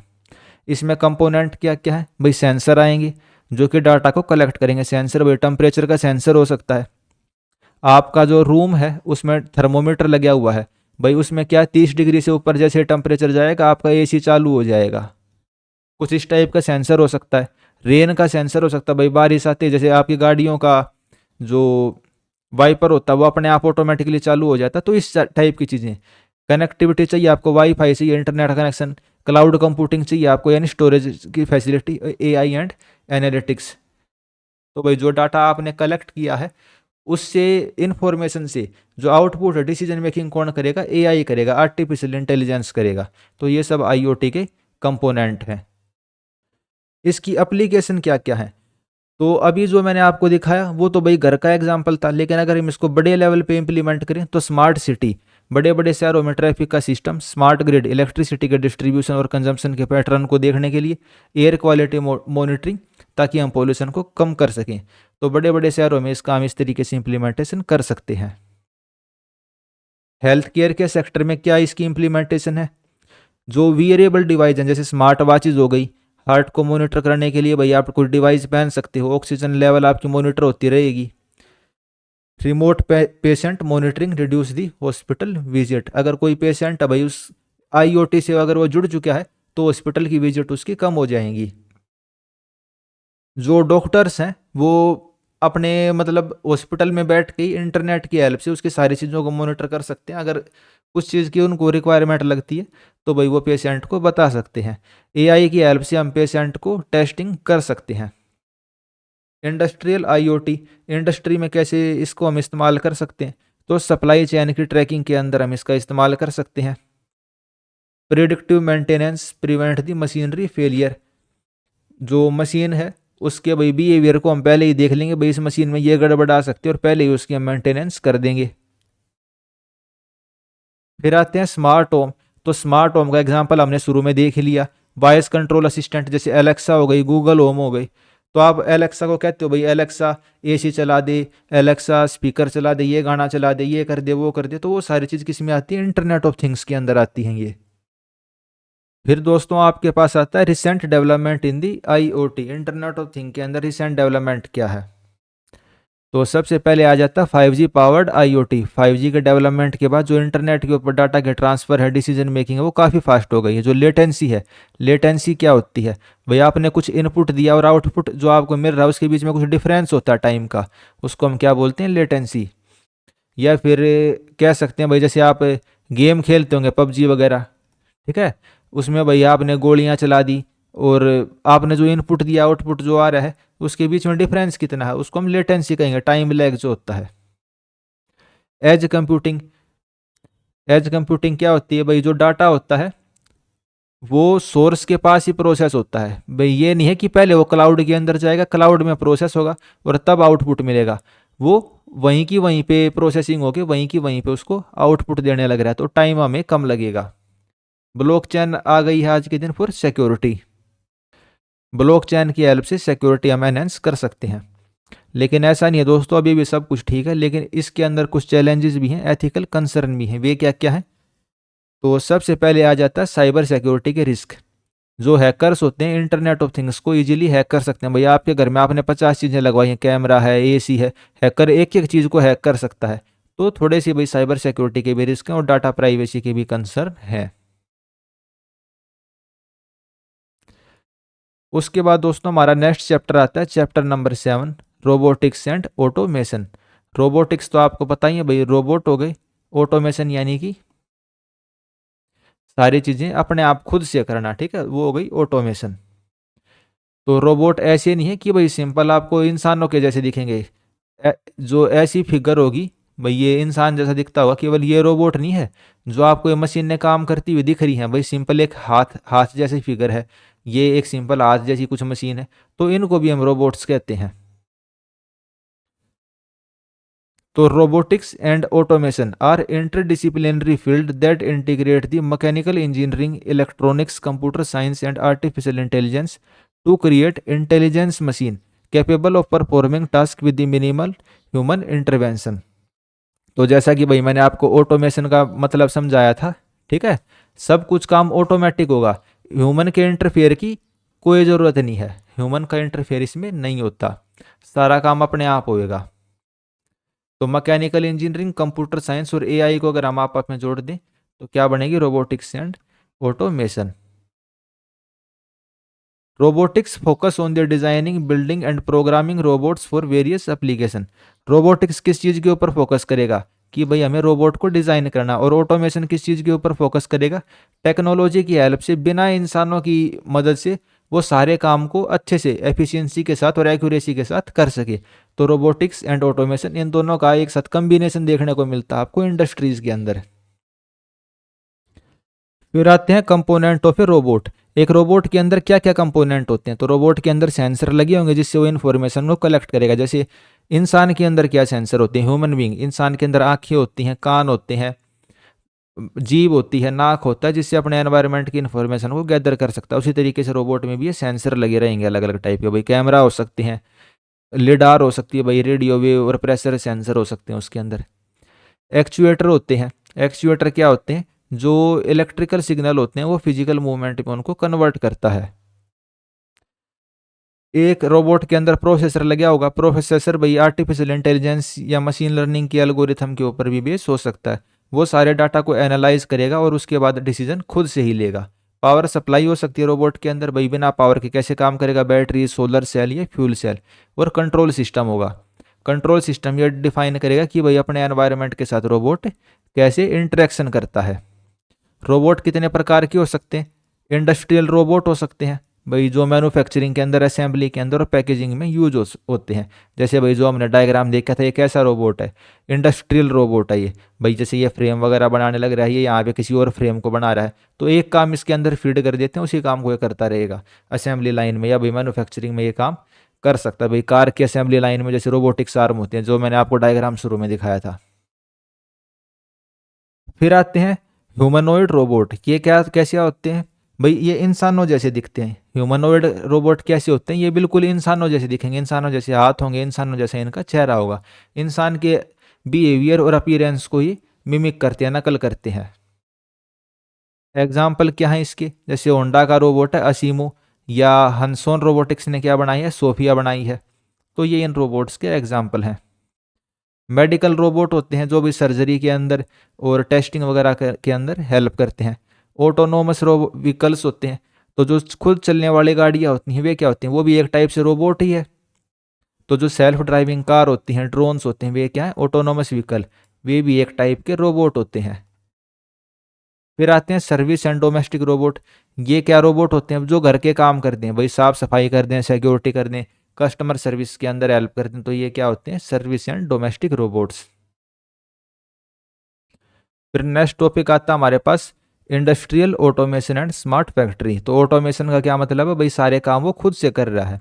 Automation in industry integrate the internet of thing artificial intelligence robotics for the self optimisation production systems.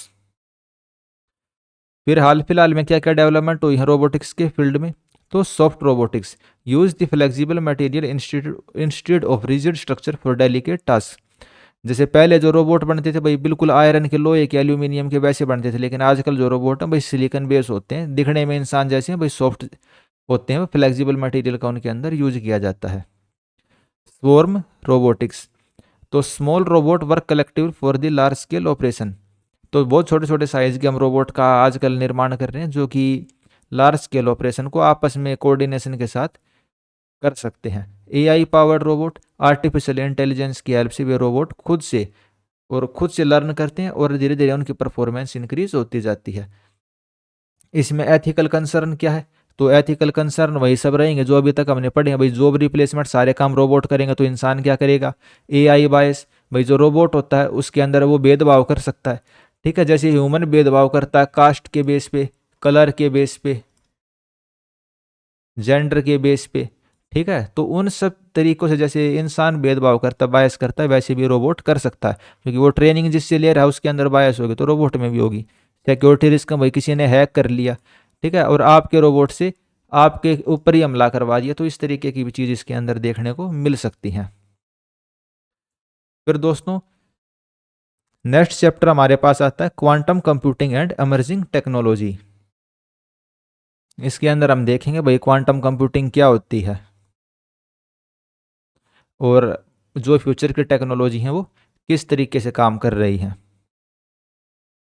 तो क्वांटम कंप्यूटिंग होती क्या है?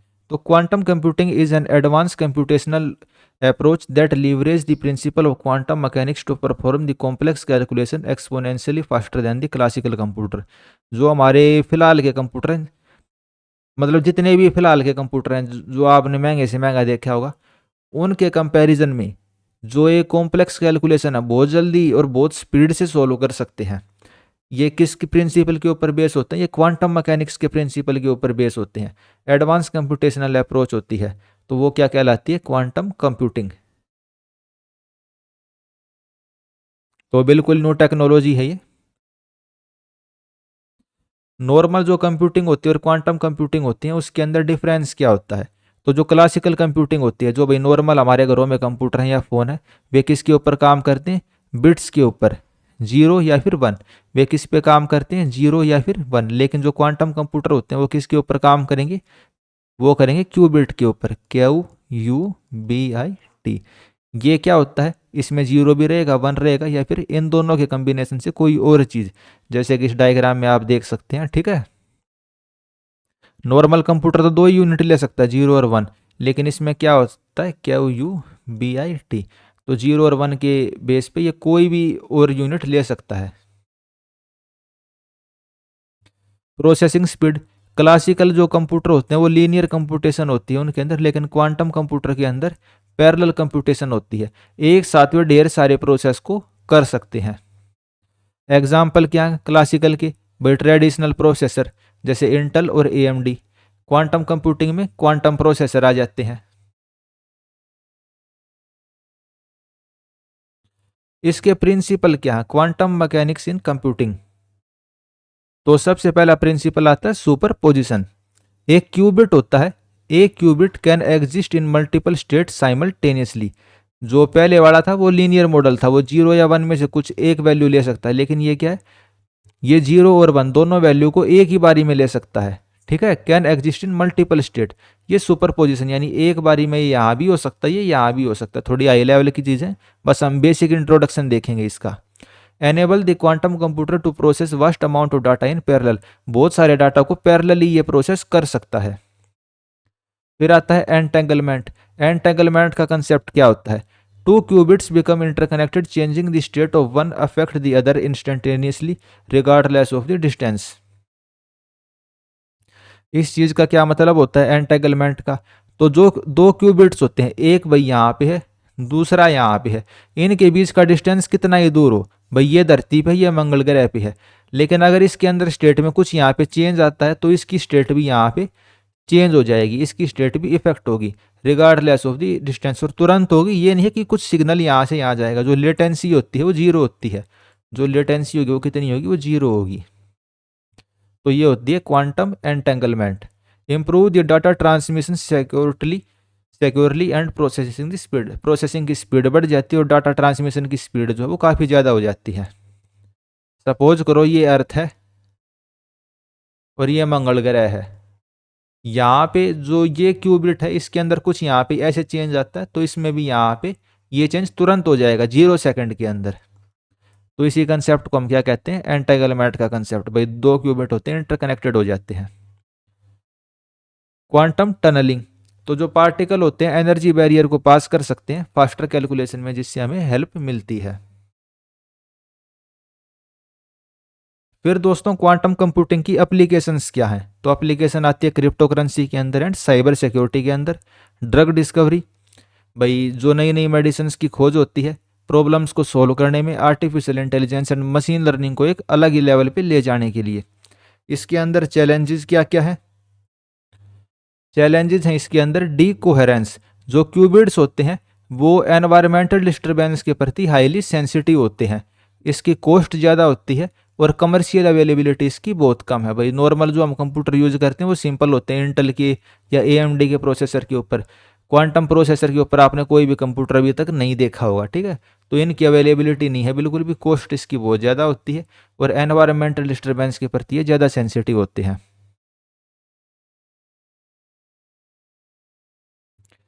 उसके बाद दोस्तों हमारा नेक्स्ट चैप्टर आता है, chapter number 9, space exploration and the aerospace technology.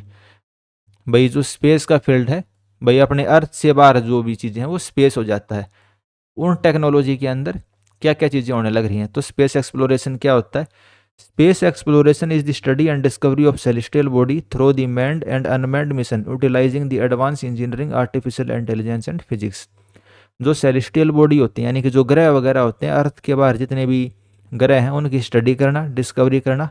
उसमें ह्यूमन मिशन हो सकता है, भाई ऐसी हम रॉकेट बना सकते हैं जिसमें इंसान बैठ के जाएगा, या बिना इंसान के मिशन हम भेज सकते हैं जो एडवांस इंजीनियरिंग की हेल्प से, आर्टिफिशियल इंटेलिजेंस की हेल्प से स्टडी करेगा। इसकी इम्पोर्टेंस क्या है, इंसान को यूनिवर्स के बारे में समझने का मौका मिलता है, उसको नॉलेज होती है। हम स्पेस इनोवेशन में टेक्नोलॉजी को दिखा सकते हैं अपने को।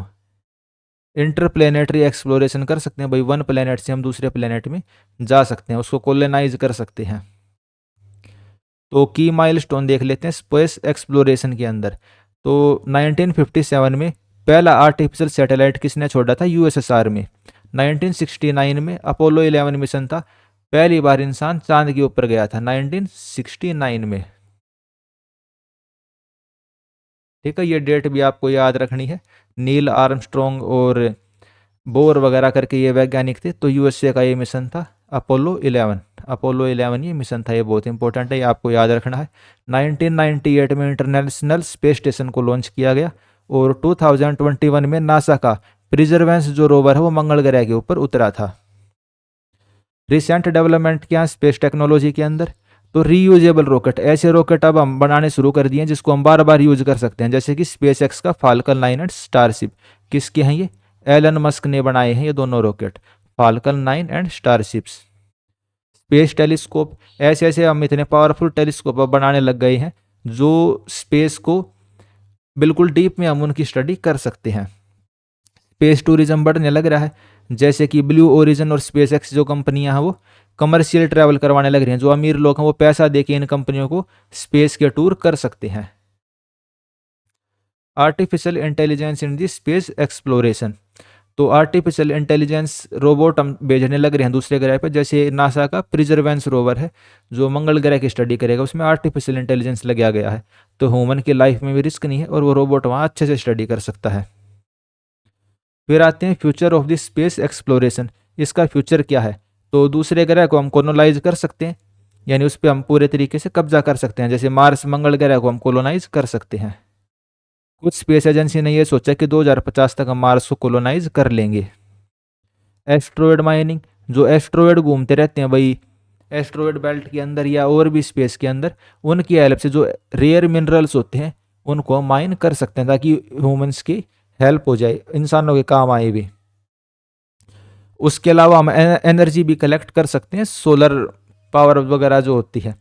फिर इसके अंदर चैलेंजेस भी हैं कि भाई चैलेंजेस क्या है, रेडिएशन का एक्सपोजर, जो ह्यूमन बीइंग है स्पेस के अंदर जाएगा तो रेडिएशन का उसको खतरा बना रहेगा। स्पेस डबरी, अब इतने ज़्यादा सैटेलाइट हो गए हैं अर्थ के चारों तरफ, तो जो कचरा है वो अर्थ के चारों तरफ बहुत ज़्यादा घूम रहा है, तो स्पेस डबरी बहुत ज़्यादा है, इसकी कॉस्ट बहुत ज़्यादा होती है फंडिंग की। दोस्तों अब हमारा अगला चैप्टर आ गया cyber security and data privacy. ये हम कौन सा चैप्टर पढ़ने लग रहे हैं, applied science, recent development in applied science, UPSC exam के लिए। अगर आप टेस्ट सीरीज लेना चाहो अभी तक आपने नहीं लिए तो आप टेस्ट सीरीज भी ले सकते हो। साइबर सिक्योरिटी होती क्या है? Cyber security involve the protecting the network device program and data from the unauthorised access, cyber threat and attack. Cyber security के अंदर जो हमारा नेटवर्क होता है भाई, 5G का, 6G का, वाईफाई का, अपने डिवाइस हो गए, कंप्यूटर, लैपटॉप, प्रोग्राम्स, डाटा, उनको अनऑथराइज एक्सेस से, भाई एक तो जिसको एक्सेस मिला हुआ उस डाटा का, एक अनऑथराइज कोई भी थर्ड पर्सन उस डाटा को एक्सेस करना चाहिए, भाई हैकर हो सकता है, कोई दूसरे विरोधी देश हो सकता है, दुश्मन देश हो सकता है हमारा, साइबर थ्रेट हो सकते हैं, अटैक हो सकते हैं, उनसे बचाना, उसको हम क्या कहेंगे, साइबर सिक्योरिटी कहेंगे। आज के दिन डिजिटल वर्ल्ड में ये बहुत ज़्यादा इंपॉर्टेंट है। इसकी इंपॉर्टेंस क्या है, डाटा ब्रीच को बचाएगा, फाइनेंशियल लॉस से हमें बचाता है, प्राइवेसी को एंश्योर करता है, और जो क्रिटिकल इंफ्रास्ट्रक्चर होता है, पावर ग्रिड और हेल्थ केयर इंफ्रास्ट्रक्चर, उसको प्रोटेक्ट करके रखता है। साइबर थ्रेट, थ्रेट यानी कि खतरे, खतरे कितने प्रकार के हो सकते हैं, तो मालवेयर हो सकता है, फिशिंग हो सकती है, डिनायल ऑफ सर्विस अटैक हो सकता है, man in the middle attack हो सकता है, जीरो डे एक्सप्लोइट हो सकता है। तो ये चीज़ें होती क्या हैं, तो मालवेयर होता है एक ऐसा सॉफ्टवेयर आपके कंप्यूटर में इंस्टॉल करवा दिया जाए जो आपके सिस्टम को डिस्ट्रॉय कर दे। इसके एग्जाम्पल क्या है, वानाक्राई या फिर वायरस रैनसमवेयर। फिशिंग क्या होती है, फिशिंग भाई आपके पास ऐसे ऐसे मेल आएंगे, भाई आपने लॉटरी जीत ली है, या भाई शेयर बाजार में निवेश करो, ठीक है, और आपको ठगने की कोशिश करेंगे अगर आपने उस मेल के ऊपर क्लिक कर दिया तो वो फिशिंग होती है।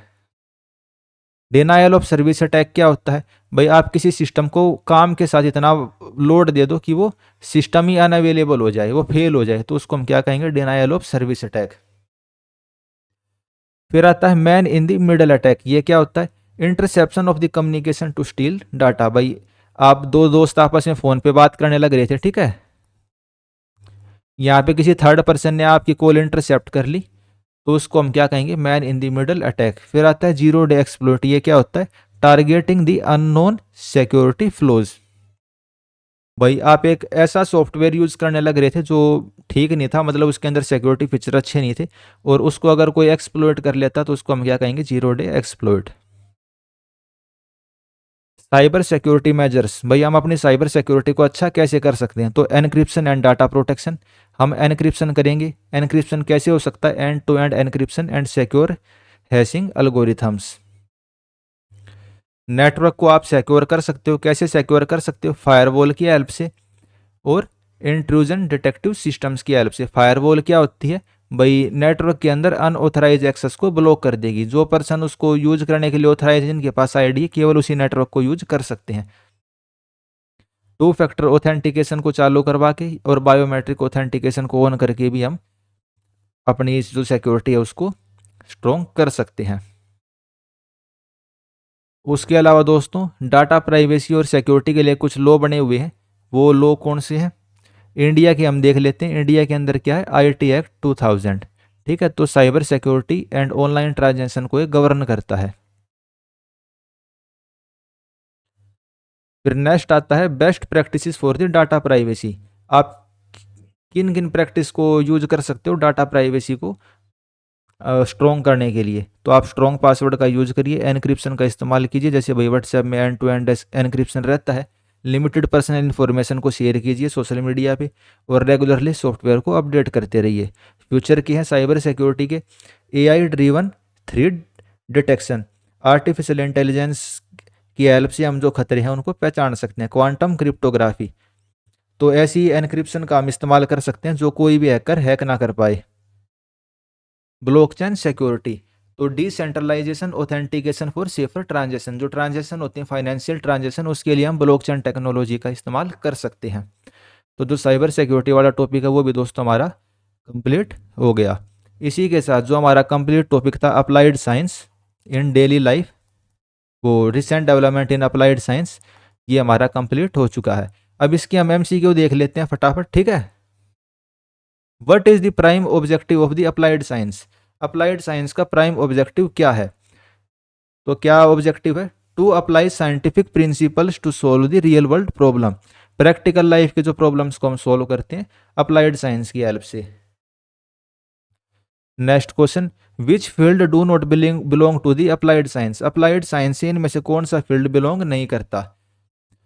तो सिविल इंजीनियरिंग अप्लाइड साइंस है, मैकेनिकल इंजीनियरिंग है, बायोटेक्नोलॉजी है, लेकिन जो फिजिक्स है वो क्या है? वैसी थ्योरेटिकल साइंस है, ये अप्लाइड साइंस नहीं है। रियल लाइफ प्रॉब्लम इससे हम सोल्व नहीं करते। Next question, what type of machine learning does not require labelled data?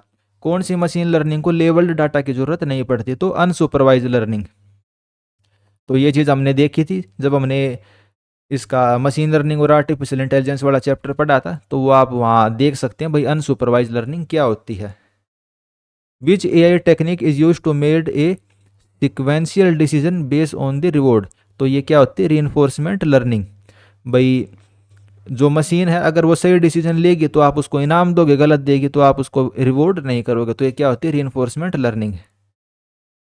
What is the main challenge of AI in automation?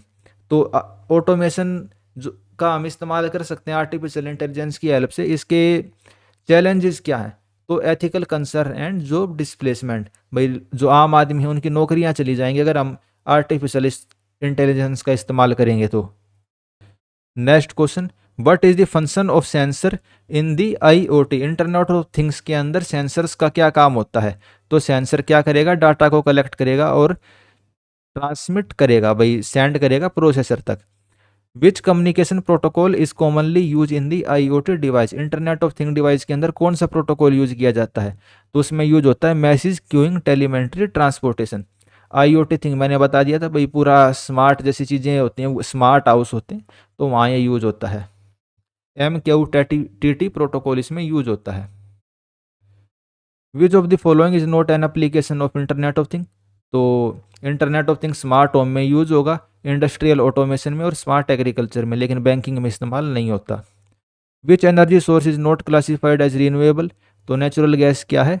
Non renewable है, ये ख़त्म हो सकती है। रीन्यूएबल एनर्जी का एडवांटेज क्या है? भैया अनलिमिटेड है और लंबे टाइम तक इसका हम यूज कर सकते हैं। सोलर एनर्जी की लिमिटेशन क्या है? भाई हम उसको स्टोर नहीं कर सकते और कुछ एरिया में इसकी अवेलेबिलिटी कम है। नेक्स्ट क्वेश्चन, CRISPR CS9 किसके लिए यूज होता है? तो जीन्स की एडिटिंग के लिए यूज होता है, तो ये भी हमने क्वेश्चन देखा था। Which branch of biotechnology is concern with agriculture development? Agriculture improvement के लिए कौन सी ब्रांच बायोटेक्नोलॉजी की कंसर्न है? तो agriculture biotechnology. What is a major ethical concern in the genetical engineering? Unintended mutation and the genetical modification. तो दोस्तों ये हमारा टॉपिक था recent development in applied science, ये हमने कंप्लीट कर लिया। थोड़े बहुत MCQ ये बचे हुए हैं। इसकी जो PDF है आपको ये साथ हम शेयर कर देंगे। ये आपको कहाँ पे मिलेगी? ये आपको टेलीग्राम के ऊपर मिल जाएगी और जो ऐप है उसके ऊपर मिल जाएगी। जो उसका लिंक है वो आपको डिस्क्रिप्शन में मिल जाएगा, ठीक है। वहाँ से आप इसको ज्वाइन कर सकते हो। चैनल को अगर आपने सब्सक्राइब नहीं किया है तो चैनल आप सब्सक्राइब कर लीजिए और अपने दोस्तों के साथ इसको शेयर कर दीजिए। इस वीडियो में इतना ही। थैंक यू और आपके एग्ज़ाम के लिए बेस्ट ऑफ लक।